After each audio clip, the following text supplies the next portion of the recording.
آیا کہ اللہ نے اس کو بھی واجب کر دیا کہ جب آپ حج پر جائیں طواف کریں تو 7 دفعہ چکر لگائیں صحیح مروہ کے درمیان میں وہ جگہ ہے جو تھوڑی گہری تھی، جو نیچی تھی، جب صحیح میں جاتے وہ صفا پہ جاتے تو وہاں سے بیٹے کو دیکھ لیتے کہ وہ بیٹا لیٹا ہوا ہے، مروہ پہ بھی جا کے بیٹا دیکھ لیتی، لیکن جب درمیان میں آتی تو بچہ نظر نہ آتا تو وہ دوڑ کے جاتی تاکہ یہاں سے میں نکل کے آگے جاؤں۔ اللہ کو اس خاتون کا یہ دوڑنا اتنا پسند آیا کہ اللہ نے حکم دے دیا قیامت تک جتنے لوگ آئیں گے وہاں سے دوڑ کے گزریں۔ وہاں زبردست سبز رنگ کے نشانات لگا دیے گئے ہیں کہ یہ جگہ ہے، اور یہاں بھی یہ بھی بتایا گیا کہ ایک بزرگ آدمی ہے وہ دوڑ نہیں سکتا تو وہ دوڑنے کی شکل بنائے۔ اللہ نے کیسے اس خاتون کا عمل، جو پیغمبر نہیں تھی لیکن ایک پیغمبر کی اہلیہ تھی اور ایک پیغمبر کی ماں تھی، اللہ نے کتنا بڑا انہیں مقام عطا کیا کہ جو صحیح انہوں نے کی، جو کوشش انہوں نے کی، اللہ نے اس کو قبول کیا۔ اور جب وہ آخری دفعہ 7ویں چکر پہ مروہ پہ پہنچی تو ان کو پانی کے نکلنے کی آواز آئی۔ آپ دیکھیں کتنی خاموشی ہوگی اس وادی کے اندر کہ زمین پھٹی اور اس میں سے پانی نکلنا شروع، اس کی آواز آئی، وہ دوڑی ہوئی آئیں اور پانی تیزی سے نکل رہا تھا۔ ان کی زبان مبارک سے نکلا زم زم رک جا، تو پانی رک گیا، سلو ہو گیا۔ اب انہوں نے پانی بچوں کو، اپنے بیٹے کو پلایا، خود بھی کیا۔ اس پانی میں اللہ نے کیا رکھا ہے کہ یہ شفا اور خوراک ہے۔ ایک آدمی اگر اور کچھ بھی نہ کھائے حرم میں، صرف وہی پانی پیتا رہے تو اس کو بھوک کا احساس ہی نہیں ہوگا اور جسم میں کوئی کمزوری بھی نہیں آئے گی۔ کتنے صحابہ تھے، حضرت ابو ذر غفاری جب مکہ معظمہ تشریف لائے، ان کو کسی نے پتہ بتایا کہ مکہ میں اللہ تعالیٰ نے ایک نبی بھیجے ہیں۔ پہلے انہوں نے اپنے بھائی کو بھیجا کہ جا کر پتہ کر کے آؤ۔ وہ گئے اور انہوں نے آ کر بتایا کہ ہاں ایک صاحب ہیں، وہ کہتے ہیں میں اللہ کا نبی ہوں، اور مکہ والے انہیں نبی نہیں مانتے، تو ان کی تسلی نہیں ہوئی، پھر خود آئے اور حرم میں آ کر رہے، اور جو کھانا پینے کا سامان تھا وہ بھی ختم ہو گیا۔ وہ کہتے ہیں جتنے دن میں رہا مجھے بھوک ہی نہیں لگی، میں آب زمزم ہی سارا دن پیتا، جب بھوک لگتی پانی پی لیتا۔ یہاں تک کہ انہیں حضرت علی کرم اللہ وجہ انہوں نے دیکھا کہ تم مسافر اور کتنے دنوں سے یہاں رہ رہے ہو، بتاؤ کس لیے آئے ہوئے ہو؟ انہوں نے کہا کہ میں آخری نبی کے بارے میں سن کر آیا ہوں، میں ان سے ملنا چاہتا ہوں علیحدگی میں۔ انہوں نے کہا چلو میرے ساتھ، وہ ساتھ لے کے چلے، اور انہوں نے کہا کہ دیکھو میرے ساتھ ساتھ نہ چلنا تاکہ کوئی دیکھ نہ لے۔ یہ کیفیت تھی مکہ میں یہ کیفیت تھی کہ کسی آدمی میں جرأت ہی نہیں تھی کہ علیحدہ حضور صلی اللہ علیہ وسلم سے جا کر مل لیتا، کیونکہ کفار تو نظریں رکھے ہوئے تھے کہ کوئی اسلام قبول نہ کر لے، کو پتہ چلتا کوئی اسلام قبول کرنا چاہتا ہے یا آپ سے ملنا چاہتا ہے تو اس کو وہ مارتے، صحرا میں جا کر باندھ دیتے۔ حضرت عمار بن یاسر کے والد کو انہوں نے پیاسا مار دیا صحرا میں لے جا کر، کیونکہ وہ غلام تھے اور ایمان لا چکے تھے۔ انہوں نے کہا ہم چھوڑیں گے نہیں کسی۔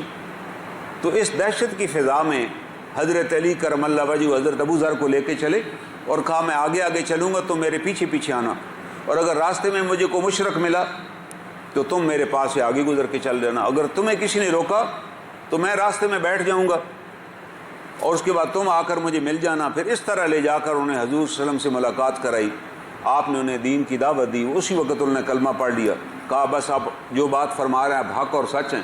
حالانکہ ان پڑھ تھے اور ایک ایسے ڈکیت قبیلے سے تعلق تھا جس کا کام ہی ڈاکے مارنا تھا، لیکن اللہ نے ہدایت ایسی بھری کہ اسلام قبول کر لیا۔ آپ نے حکم دیا کہ ابو ذر ابھی خاموشی سے اپنے قبیلے میں واپس چلے جاؤ، ابھی ایسے حالات نہیں ہے کہ تم اسلام کا اعلان کرو، تم واپس قبیلے میں چلے جاؤ اور جب اللہ ہمیں غلبہ عطا کرے گا تم ہمارے پاس آ جانا۔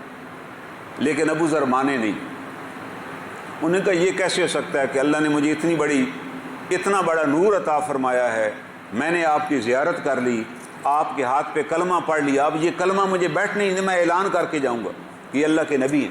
وہ حرم میں آئے اور انہیں حرم عرب والوں سے مخاطب، عرب والوں سنو مجھے کہ تمہارے شہر میں وہ جو شخص جس نے کہا میں اللہ کا نبی ہوں وہ برحق ہے اور اللہ کا نبی ہے، میں اسے پہچان چکا ہوں اور میں اس پر ایمان لے آئی ہوں اور لا الہ الا اللہ پڑھا۔ وہ مکہ کے جو کافر تھے وہ تو ٹوٹ پڑے ان کے اوپر، ان کو اتنا مارا کہ وہ قریب المرگ ہو گئے۔ حضرت ابوبکر صدیق بھی وہاں موجود تھے، وہ آ گئے، وہ ان کے اوپر لیٹ گئے ان کو بچانے کے لیے، انہوں نے ابوبکر صدیق کو بھی مارا۔ ابوبکر صدیق نے کہا کہ دیکھو یہ شخص قبیلہ بنو غفار کا ہے، اگر تمہارے ہاتھوں اس کی موت واقع ہو گئی نا پھر تمہارا کوئی قافلہ شام کی طرف نہیں جائے گا، وہ سارے قافلوں کو لوٹ لیں گے، یہ ان کا بڑا اہم ترین آدمی ہے۔ تب انہوں نے چھوڑا، لیکن وہ کلمہ پڑھ کر واپس قبیلے میں چلے گئے۔ پھر جب نبی اکرم صلی اللہ علیہ وسلم مدینہ پہنچ گئے، پھر مدینہ میں وہ آ گئے اور ساری زندگی پھر آپ کے ساتھ گزاری۔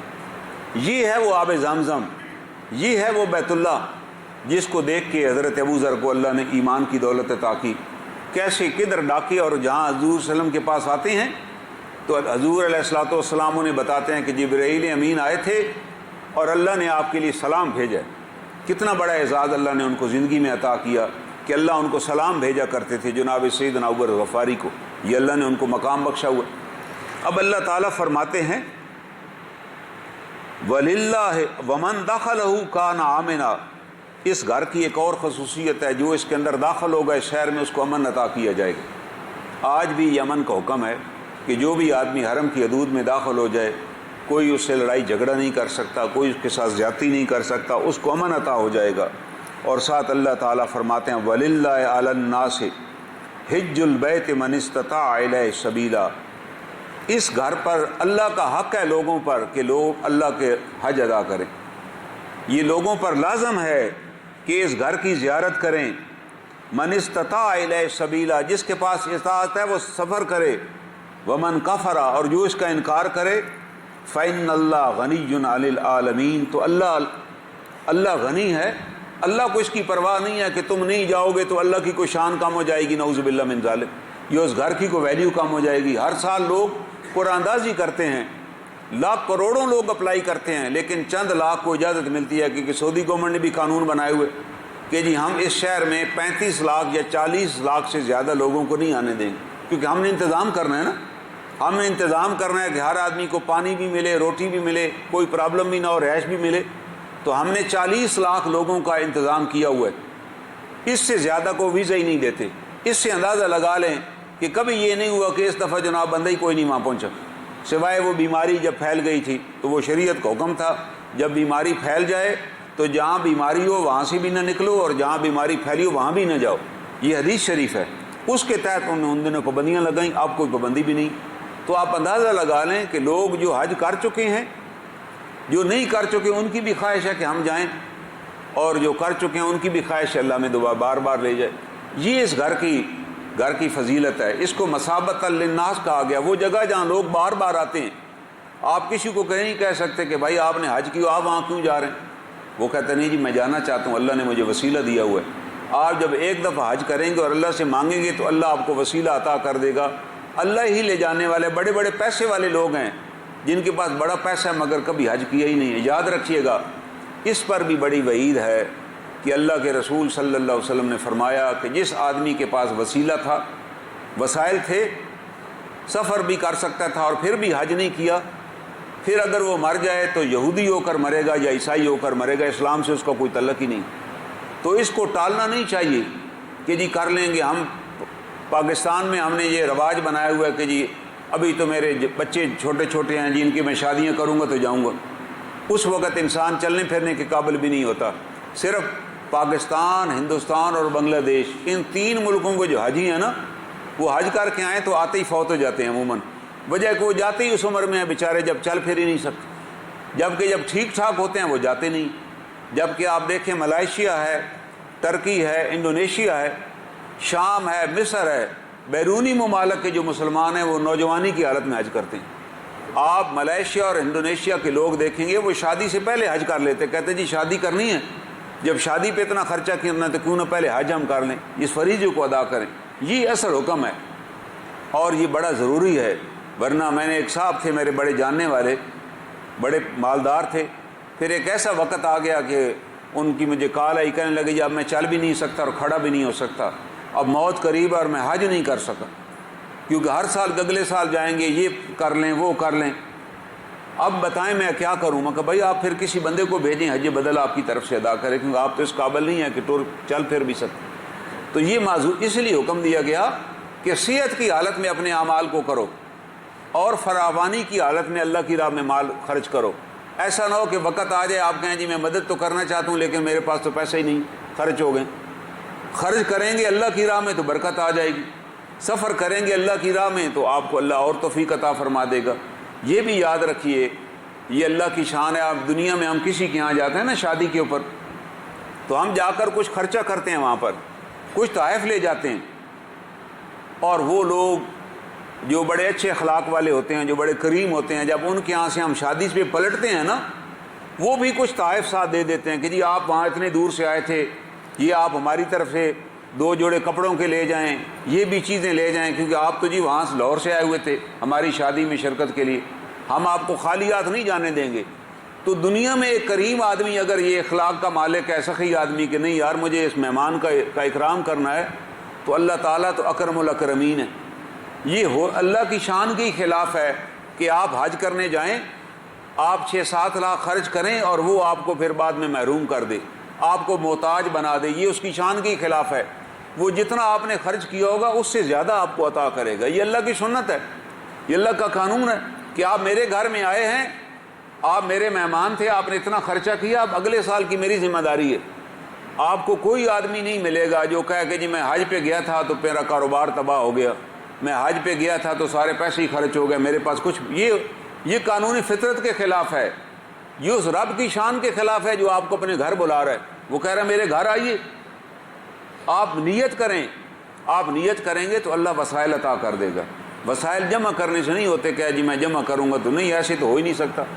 آپ نیت کریں اور اللہ تعالیٰ سے دعا مانگیں، تلبیہ پڑھیں ہر نماز کے بعد، لبیک اللہم لبیک لا شریک لک لبیک ان الحمد والنعمت لک والملک لا شریک لک، یہ پڑھیں ہر نماز کے بعد۔ جب یہ پڑھیں گے تو اللہ دعا قبول کر لے گا کہ یہ میرا بندہ کہہ رہا ہے میں حاضر ہوں۔ ہم تو یہی کر سکتے ہیں نا، اللہ میں حاضر ہوں، لے جانا تو اس کا کام ہے، وہ لے جائے گا۔ تو یہ بڑا ضروری ہے۔ حضرت عمر رضی اللہ تعالیٰ عنہ کا جو زمانہ آیا، آدھی دنیا پر ان کی حکومت تھی، حضرت امام حسن رضی اللہ تعالیٰ عنہ ان کے پاس بیٹھا کرتے تھے حضرت عمر کے ساتھ، انہوں نے یہ روایت بیان کی، حضرت امام حسن رضی اللہ تعالیٰ عنہ نے۔ آج تمہیں بتایا جاتا ہے نا جی اہل بیت اور صحابہ کی آپس میں کوئی بڑی دشمنی چل رہی تھی، اگر یہ دشمنی ہوتی تو یہ روایات ہم تک پہنچتی۔ حضرت امام حسن فرماتے ہیں کہ حضرت عمر نے حکم جاری کیا کہ میں اپنے تمام شہروں میں، جو شام میں ہیں، جو مصر میں ہیں، جو عراق میں ہیں، جو کوفہ میں ہیں، جو بصرہ میں ہیں، میں افسر مقرر کرنے لگا ہوں جو جہاں سے جائیں گے اور ان شہروں کا جائزہ لیں گے کہ کتنے کتنے خوشحال لوگ ہیں جن کے پاس مال ہے مگر انہوں نے حج نہیں کیا ہوا، تو میں کہوں گا ان کی لسٹیں بناؤ اور ان پہ جزیہ لگاؤ جیسے کافروں پر جزیہ لگایا جاتا ہے۔ میرے کاغذوں میں تو وہ مسلمان ہی نہیں، آپ اندازہ لگائیں۔ انہوں نے کہا میں ٹیکس لگاؤں گا جیسے غیر مسلم پر لگایا جاتا ہے کہ بھئی آپ کا کاروبار ہے، اونٹ بھی 2-3 ہیں تو کیوں نہیں حج کیا؟ آپ نے کہا اس پہ لگاؤ ٹیکس اور لکھو کاغذوں میں یہ کافر ہے۔ بھائی انہوں نے فرمایا ایک آدمی اذان ہوتی ہے اور نماز کے لیے نہیں آتا تو وہ تو مشرک ہے، اور ایک آدمی کے پاس وسائل بھی ہیں اور پھر بھی حج نہیں کرتا، تو آپ نے کہا وہ تو کافر ہے، اس کے ساتھ تو کافروں جیسا سلوک کیا جائے گا۔ یہ کوئی غیر مصدقہ بات نہیں۔ حضرت امام حسن رضی اللہ تعالیٰ عنہ فرماتے ہیں کہ یہ میں نے اپنے کانوں سے سنا، اور انہیں پھر وفد بھجوائے کہ بھائی پتہ کرو، کیوں کہ جب وہ حج کے لیے آئے گا تو اس کے اوپر اثرات مرتب ہوں گے حج کے، اس کو پتہ چلے گا یار اگر میں 2 مہینے گھر بار سے چلے جاؤں تو گھر نہیں اجڑتا، 2 مہینے اگر میں کاروبار چھوڑ جاؤں تو کچھ بھی نہیں پیچھے ہوتا، اور اسی طرح میں نے دنیا چھوڑ کے ایک دن چلے جانا ہے تو پھر کیا ہوگا۔ یہ انہوں نے کہا یہ احساس پیدا ہی نہیں ہو سکتا جب تک آدمی حج پہ نہ جائے۔ یہ وہ خیال تھا جس کی وجہ سے حضرت عمر رضی اللہ تعالیٰ نے حکم دیا۔ اور دوسری بات یہ ہے کہ جب آپ حج پہ جائیں، آج کل لوگ حج پہ جا رہے ہیں تو کچھ سوچ سمجھ کر جائیں، آپ کے اندر ایک تبدیلی نظر آنی چاہیے۔ جناب رسول کریم صلی اللہ علیہ وسلم نے فرمایا جس آدمی نے حج کیا اور حج کے دوران کو فضول بات بھی نہیں کی، کسی سے لڑائی جھگڑا بھی نہیں کیا، کوئی بے حیائی کی بات بھی نہیں کی، کسی کو گالی بھی نہیں دی، تو جب وہ واپس آئے گا تو بالکل اس طرح ہوگا جیسے آج ماں کے پیٹ سے پیدا ہوا۔ تو اتنا بڑا اعزاز اللہ دے رہے ہیں، تو بھائی اللہ کیوں دے رہے ہیں اتنا بڑا اعزاز؟ ایک صحابی نے کہا کہ میں بڑا کمزور ہوں، دل بھی میرا بڑا کمزور ہے، میں کوئی جنگ پر بھی نہیں جا سکتا، جہاد پر بھی جانے کے قابل نہیں ہوں۔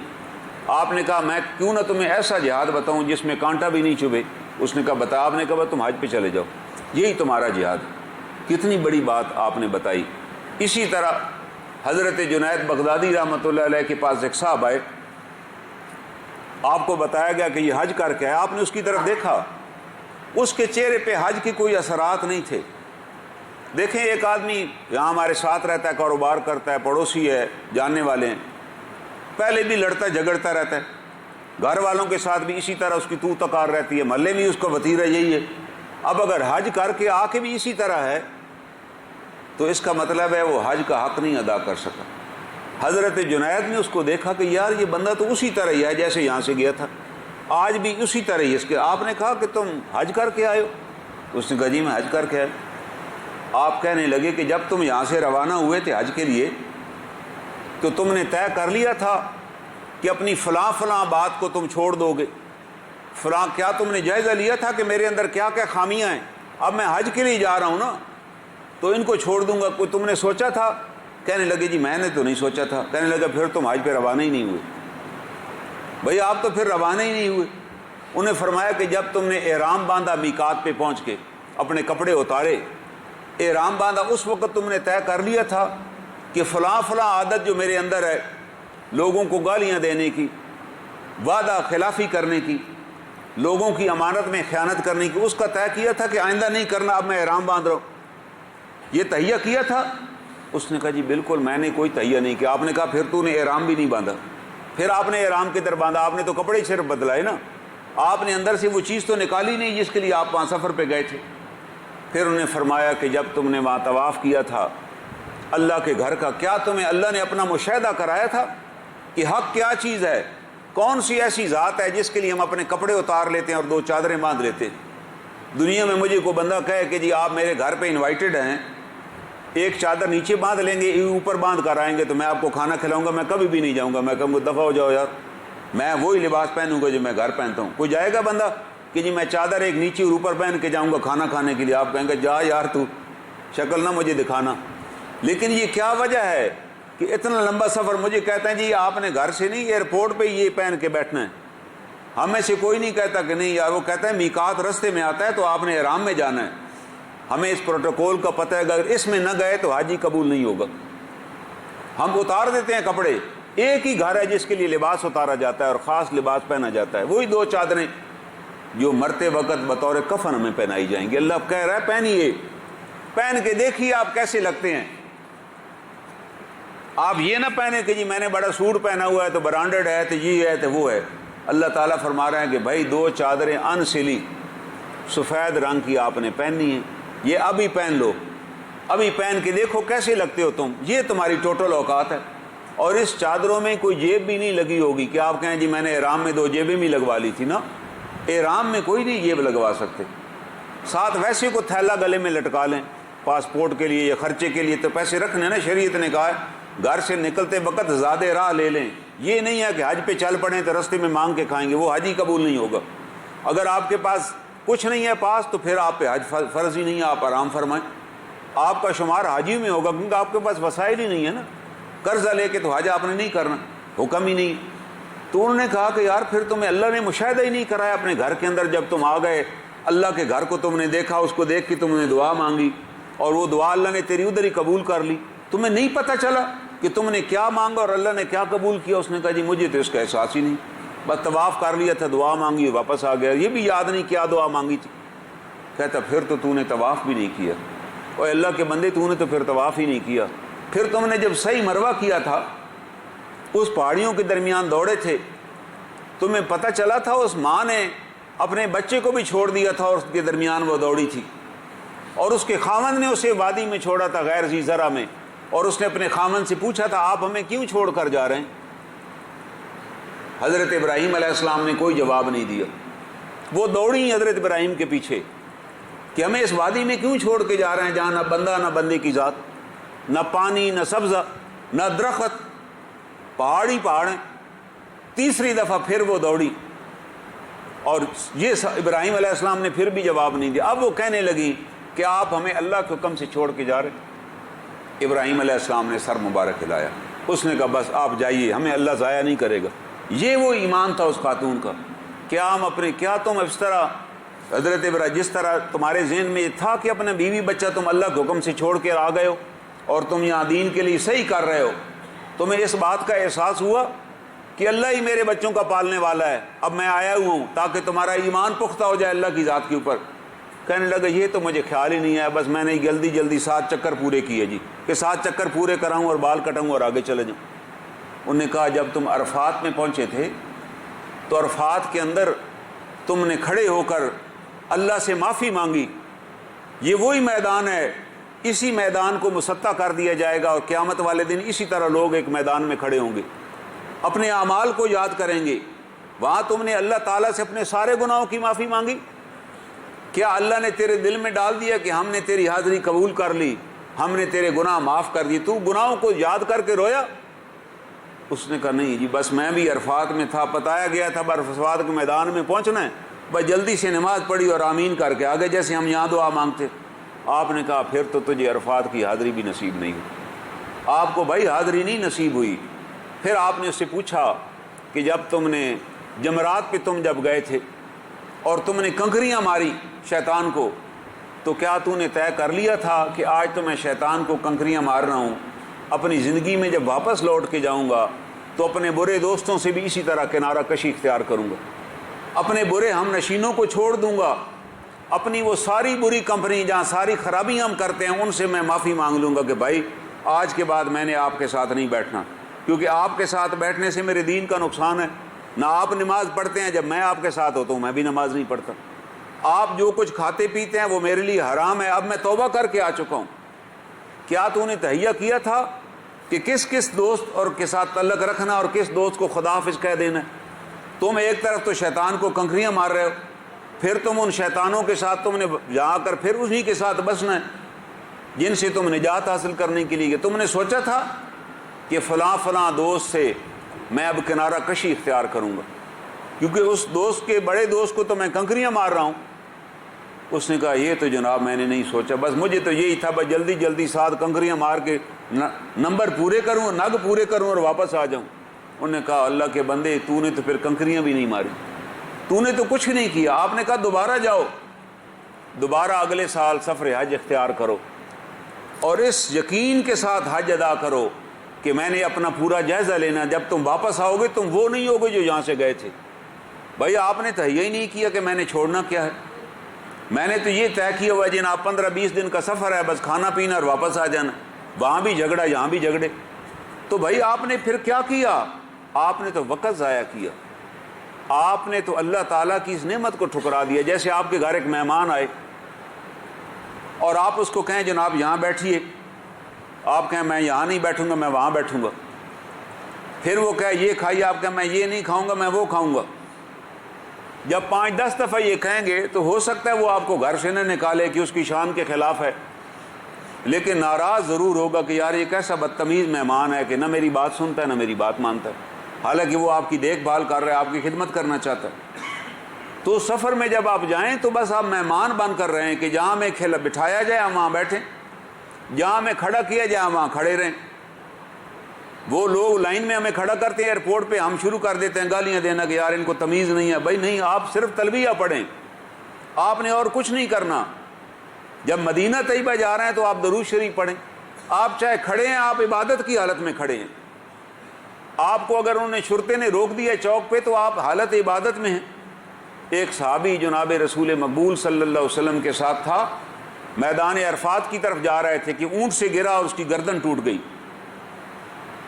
آپ نے حکم دیا کہ اس کو، وہ گردن ٹوٹنے سے اس کی موت واقع ہو گئی، آپ نے کہا بس اس کو غسل دو اور اسی احرام کے اندر ہی دفن کر دو، قیامت والے دن یہ احرام پہنے ہوئے تلبیہ پڑھتے ہوئے اٹھے گا، لبیک اللہم لبیک اس کی زبان پر ہوگا۔ حالت حج میں وفات ہوئی ہے۔ تو آپ جب حالت حج میں جا رہے ہیں بھائی، تو جدھر بھی کھڑے ہیں آپ تو حالت حج میں، چاہے آپ حرم سے باہر کھڑے ہیں حرم کے اندر کھڑے ہیں، جہاں بھی کھڑے ہیں آپ احساس کے ساتھ جائیے کہ میں اس وقت اللہ کا مہمان ہوں، اس کی گھر کی میں نے بے حرمتی نہیں کرنی، اس کے گھر کے رہنے والوں کی بھی میں نے بے حرمتی نہیں کرنی، ان کے بارے میں میرے دل میں بھی کوئی برا خیال نہیں آنا چاہیے۔ جب میں یہ سوچ لوں گا پھر اللہ مجھے مہمان بنا لیں گے، پھر میرے ساتھ اللہ وہی سلوک کریں گے جو اپنے مہمانوں کے ساتھ اللہ کرتے ہیں۔ نزلا من غفور الرحیم، تم غفور الرحیم کے پھر مہمان ہو نا، وہ تو مجھے تو یہ بتاتا ہے کہ میں اپنے مہمانوں کی بڑی قدر کرتا ہوں۔ لیکن اگر ہم نے یہاں سے شکوے شروع کر دیے، جہاں تلبیہ پڑھنا تھا وہاں گالیاں دی، جہاں درود شریف پڑھنا تھا وہاں دل کے اندر حسد پا لیا کہ یار یہ بس والا یہاں مجھے لے کے کھڑا ہے، تو آپ کو کیا تکلیف ہے؟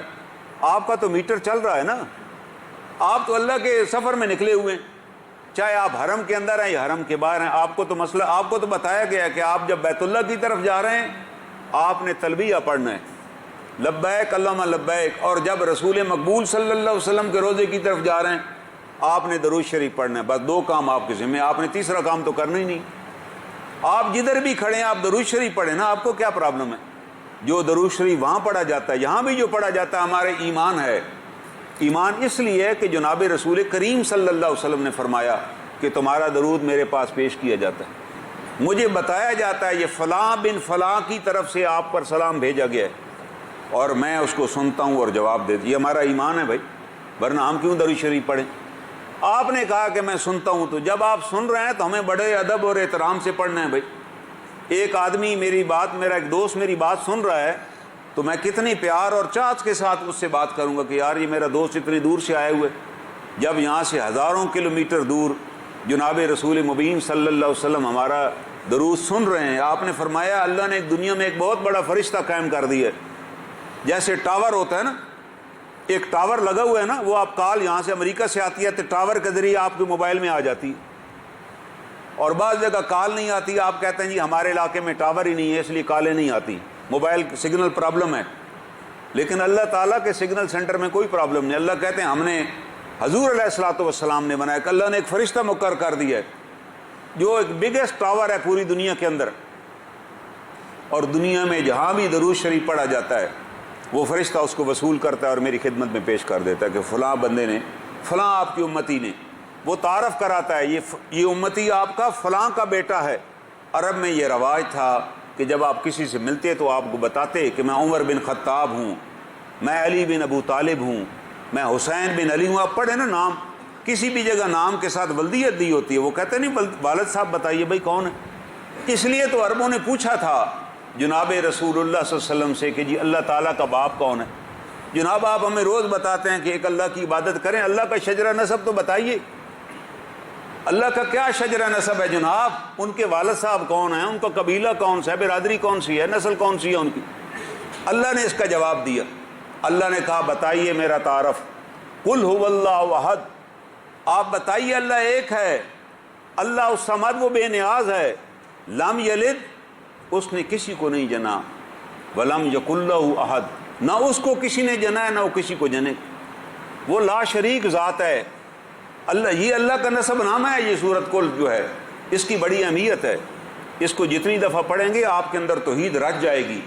اللہ تعالیٰ نے کیوں کہا اللہ الصمد؟ قرآن حکیم میں یہ لفظ ایک بار ہی آیا ہے، پورے قرآن حکیم میں یہ جو لفظ صمد ہے نا صرف اس ایک صورت میں ایک دفعہ آیا ہے اور کوئی نہیں ریپیٹ ہوا یہ لفظ۔ اس سے اس لفظ کی اہمیت سمجھیے کہ اللہ تعالیٰ کہہ رہے ہیں کہ میں بے نیاز ذات ہوں، تم مجھے نہ پکارو میں پھر بھی میری اتھارٹی اسی طرح قائم ہے، تم مجھ سے رزق نہ بھی مانگو پھر بھی میں تمہیں رزق دوں گا، تم میرا انکار بھی کر دو پھر بھی میں اپنے کسی خزانے کو بند نہیں کروں گا، کیونکہ مجھے تمہاری تعریف کی ضرورت نہیں ہے کہ ہم کہیں جی اتنے کروڑ بندہ نے اللہ کو ماننے سے انکار کر دیا تو اللہ کی اتھارٹی ختم ہو جائے گی۔ نہیں، اللہ فرماتے ہیں تم نہیں آؤ گے تو کوئی اور اسلام قبول کر لے گا، تم وہاں نہیں پہنچو گے تو کوئی اور وہاں پہنچ جائے گا۔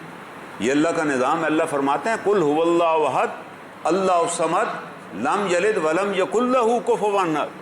آپ نے کہا کہ یہ تمہارے رب کا شجرہ نسب ہے بھائی، اس کو کسی نے پیدا نہیں کیا اور نہ اس سے کو پیدا ہوگا، وہ لا شریک ہے، وحدہ لا شریک ہے، بے نیاز ہے وہ۔ اور ایک بزرگ لکھتے ہیں کہ میں اس کا ذکر کیا کرتا تھا یا صمد، اللہ صمد میں پڑھتا تھا کثرت سے، تو اللہ نے مجھے زندگی میں تمام چیزوں سے بے نیاز کر دیا، ایسے بے نیاز کیا کہ اگر مجھے 10 روپے کی ضرورت ہوتی تھی تو مجھے 10 روپے مل جاتے تھے، اور اگر مجھے لاکھ کی ضرورت ہوتی تو میرے لاکھ روپے میرے جیب میں ہوتے تھے۔ اور لوگ حیران ہوتے تھے کہ یار آپ فلاں چیز کے بارے میں آپ نے کہا ہونی چاہیے اور اسی تک وہ چیز ہو گئی۔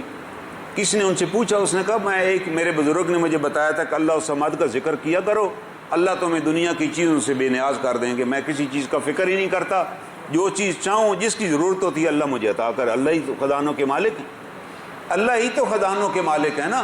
جب ہم اس بے صمد ذات کی طرف متوجہ ہوں گے کہ اے بے نیاز ذات تو مجھے اپنا محتاج بنا لے تو وہ اپنا محتاج بنا لے گا۔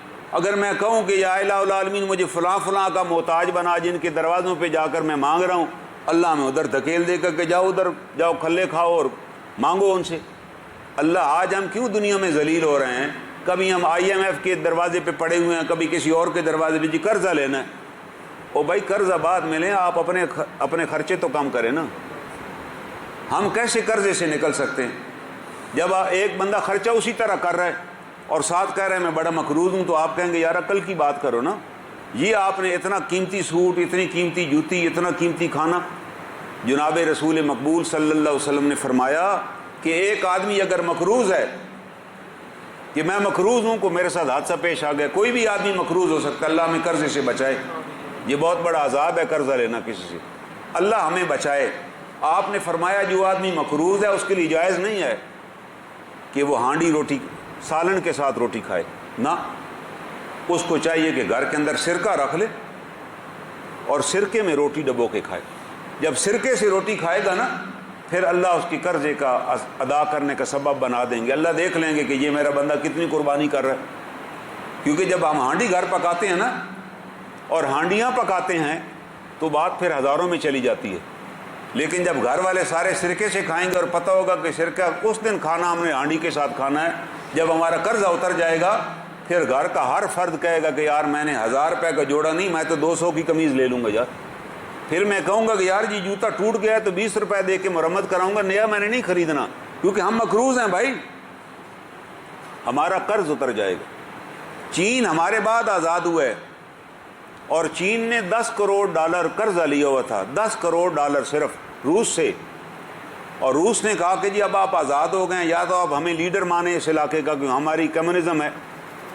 انہوں نے کہا جی ہم اب آزاد ہو چکے ہیں، ہم اپنا ملک خود چلائیں گے، آپ کو کیوں لیڈر مانو؟ انہوں نے کہا نہیں ماننا تو ہمارا 10 کروڑ ڈالر واپس کرو، واپس کریں ورنہ ہماری پالیسیاں اپنائیں۔